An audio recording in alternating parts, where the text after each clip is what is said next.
Everyone and welcome to this video. Today let's do previous year questions related to social casework. This channel will help you with UGC NET paper 1 and paper 2 social work. It is presented by Hiteshi Arora. This video is going to be very useful, so watch till end. Okay, so the first question is, which one of the following is not the technique of social casework? Options है A. Interviewing, B. Counseling, C. Observation and D. Lobbying. So the correct answer is, इनमें से कौन सी नहीं है, वो है lobbying. Okay, तो अभी जानते हैं techniques of social case work कौन कौन सी हैं.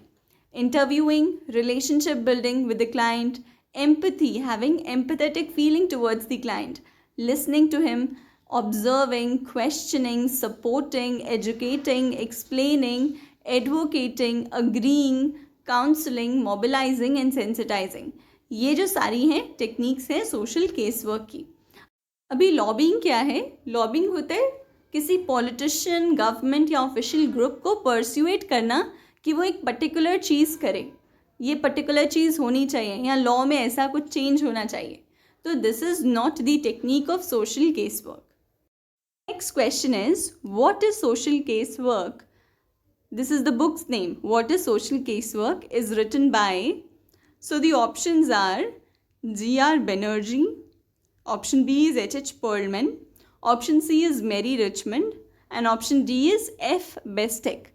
So the correct answer is Mary Richmond. What is Social Casework? किसने लिखा है? Mary Richmond ने लिखा है.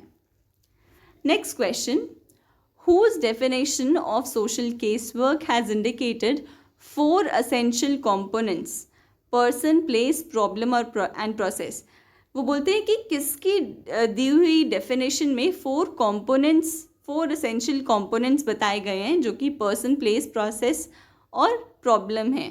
तो वो पर्लमैन की डेफिनेशन में डिस्क्राइब किए गए हैं. So according to Perlman, the process of helping consists of 4 interrelated elements.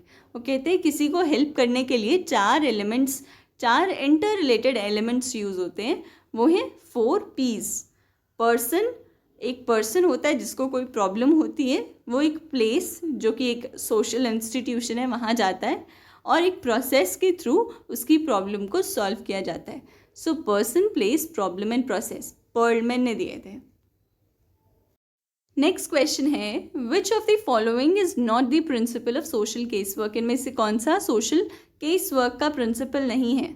Options है A. Confidentiality, option B acceptance, option C rapport building and option D client self determination.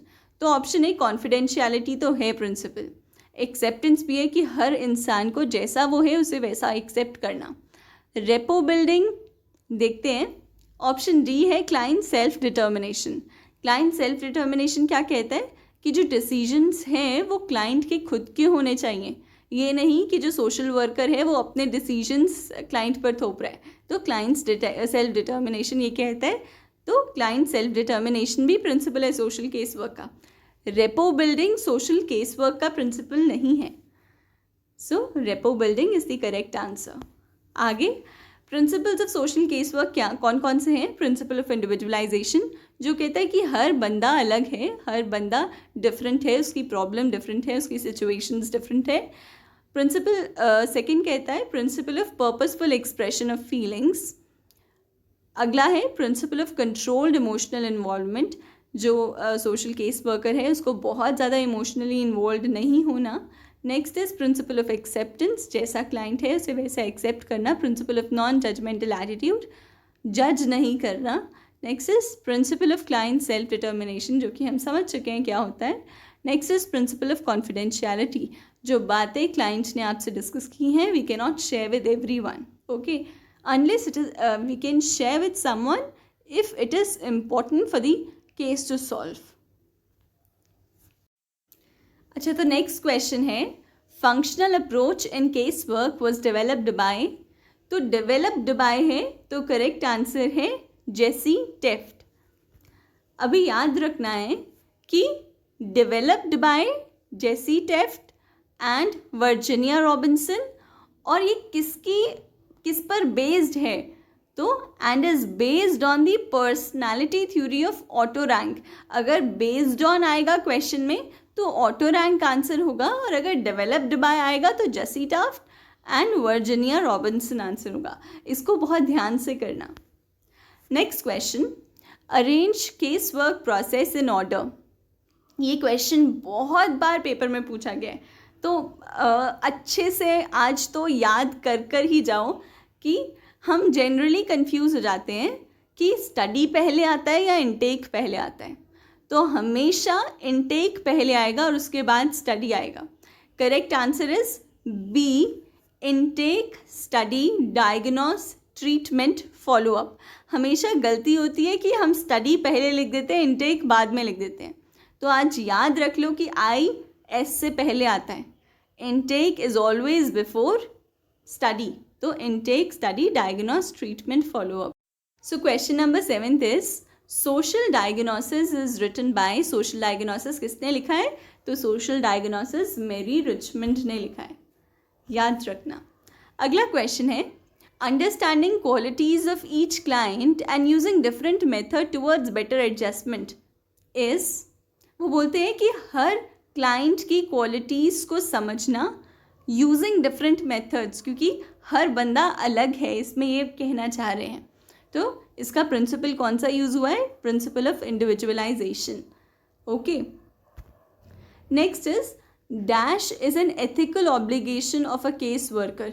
क्या ethical obligation है? Options है confidentiality, individualisation, अगला है acceptance, और next है purposeful expression of feeling. तो correct answer है कॉन्फिडेंशियलिटी. कॉन्फिडेंशियलिटी जो है वो एक एथिकल ऑब्लिगेशन है. एथिकल ऑब्लिगेशन है कि हर बंदे को, हर केस वर्कर को क्लाइंट की जो मैटर्स हैं, उसकी डिस्कशंस जो हुई हैं, उसको कॉन्फिडेंशियल रखना.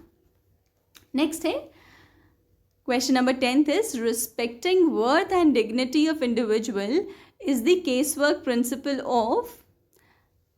So the correct answer is acceptance. हर बंदे की इंडिविजुअलिटी और वर्थ को रिस्पेक्ट करना, दैट इज एक्सेप्टेंस. क्वेश्चन है psycho social approach is given bye. Option है हैमिल्टन, फ्रूइड, पर्लमैन या Skinner. So correct answer is Hamilton. अभी याद कैसे रखेंगे कि अगर हम अपनी सोशल रिस्पॉन्सिबिलिटी, अगर हम हेलमेट डाल के जाते हैं तो हम अपनी सोशल रिस्पॉन्सिबिलिटी को समझते हैं.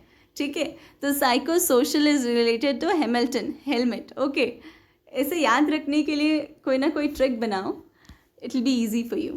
Okay, psycho social approach is given by Hamilton. Next is psycho analytical approach.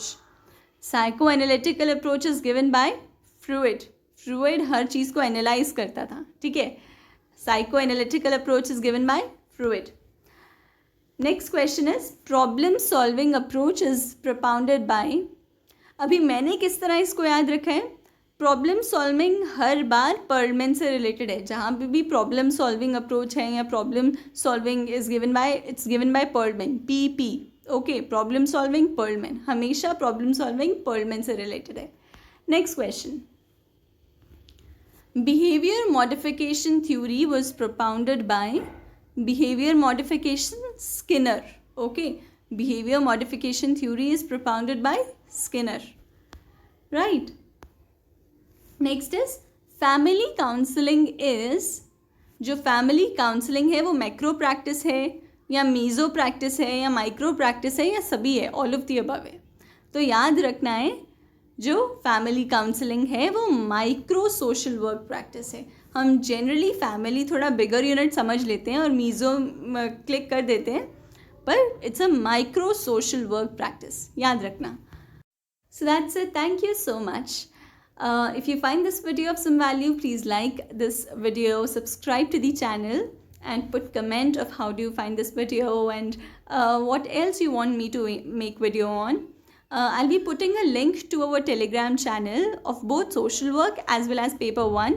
Well, I'll be putting quizzes related to social work and paper 1. That's it. Thank you so much.